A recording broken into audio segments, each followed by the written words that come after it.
की लड़ाई इन लोगों को सूट करती है। इस तरीके की राजनीति आंकड़े दिखाने से कुछ नहीं होगा भैया। 33 साल के बाद भी अगर सिर्फ आंकड़े दिखाकर इनको दिखाना पड़े कि इन्होंने कौन सी जाति के लिए कितना काम किया है और बदले में बिहार बदहाली की कगार पे खड़ा रहे। आंकड़े पूछ लें ये पटना के ही एसएसपी से जाके, जो बोलते हैं कि 30 दिन में 30 हत्याएं होती हैं, औसतन एक दिन में एक हत्या सिर्फ और सिर्फ पटना जिले में। इन लोगों की समझ के परे कि भैया आज की तारीख में महिलाएं हर क्षेत्र में पुरुषों से ज्यादा बेहतर काम कर रही हैं। तो मां मुहिम है वो महिला हैं और वो देश के सबसे वंचित वर्ग में से आती हैं। उसके बावजूद जब ये लोग ऐसी सोच रखते हैं, घृणा होती है इनकी सोच से।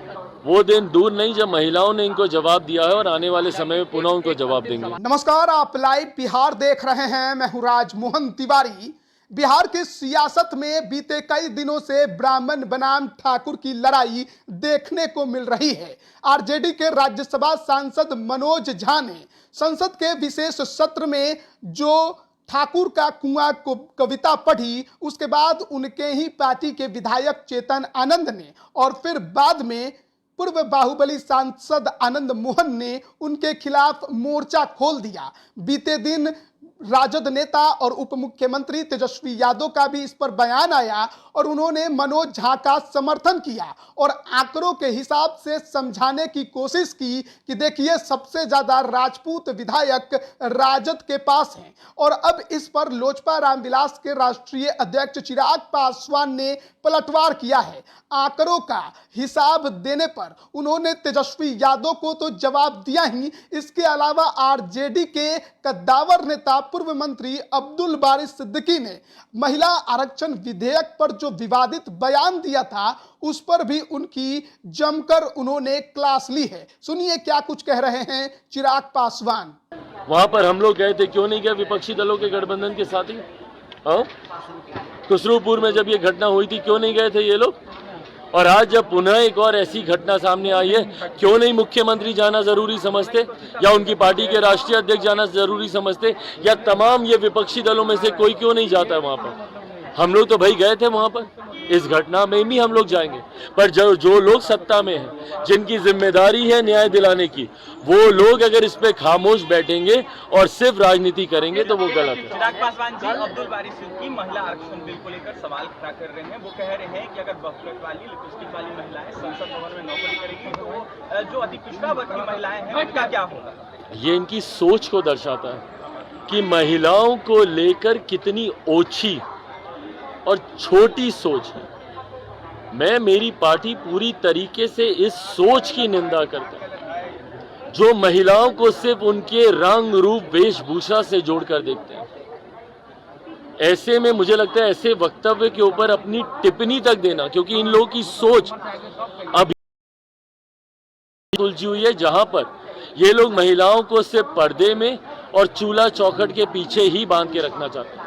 इन लोगों की समझ के परे कि भैया आज की तारीख में महिलाएं हर क्षेत्र में पुरुषों से ज्यादा बेहतर काम कर रही हैं।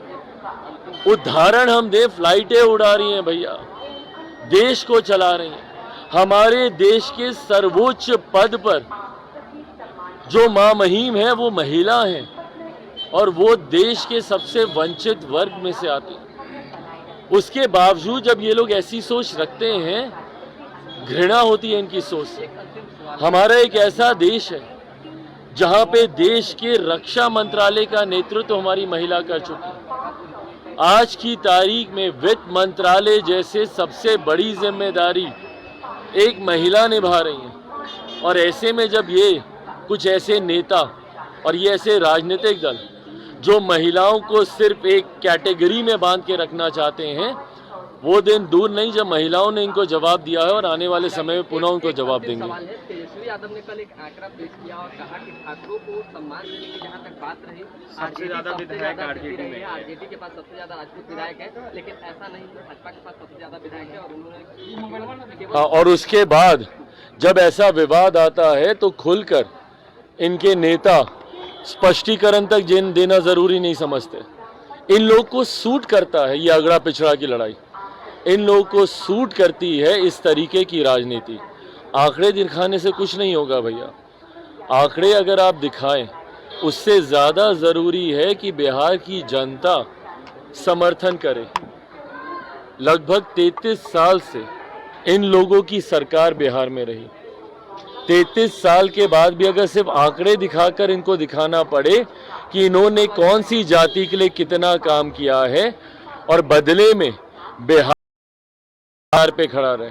आंकड़े तो भैया नीति आयोग के पास भी हैं, जो बताता है कि शिक्षा के क्षेत्र में बिहार फिसड्डी है, जो बताता है स्वास्थ्य के क्षेत्र में बिहार फिसड्डी है।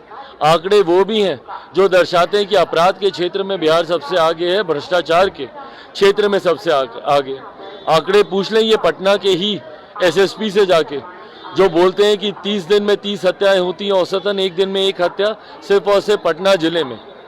तो भैया आंकड़े दिखाने से नहीं होगा, सच्चाई बिहार की जनता के मुंह से सुनेंगे तो पता चलेगा। तो अभी आपने सुना लोजपा रामविलास के राष्ट्रीय अध्यक्ष चिराग पासवान को किस तरीके से उन्होंने आरजेडी के कद्दावर नेता अब्दुल बारी सिद्दीकी ने जो विवादित बयान दिया था महिला आरक्षण विधेयक को लेकर, उस पर कड़ी टिप्पणी की। इसके अलावा तेजस्वी यादव की तरफ से जो आंकड़े बताए जा रहे थे राजपूत विधायकों को लेकर, उस पर भी उन्होंने खुलकर जवाब दिया और यह भी कह दिया बीते कई महीनों से बिहार के अंदर अपराध का आंकड़ा भी बढ़ा है, लेकिन इस पर कोई जवाब नहीं देने वाला। 33 वर्षों से जिनका शासन है वो केवल अगड़ा और पिछड़ा की ही बात करते हैं, समाज में दुष्प्रचार फैलाकर केवल वोट बैंक साधने की कोशिश। लेकिन जिस आंकड़े की बातचीत करनी चाहिए थी उस पर कोई भी खुलकर नहीं बोल रहा है। तो आप चिराग पासवान के इस बयान को कैसे लेते हैं, कमेंट करके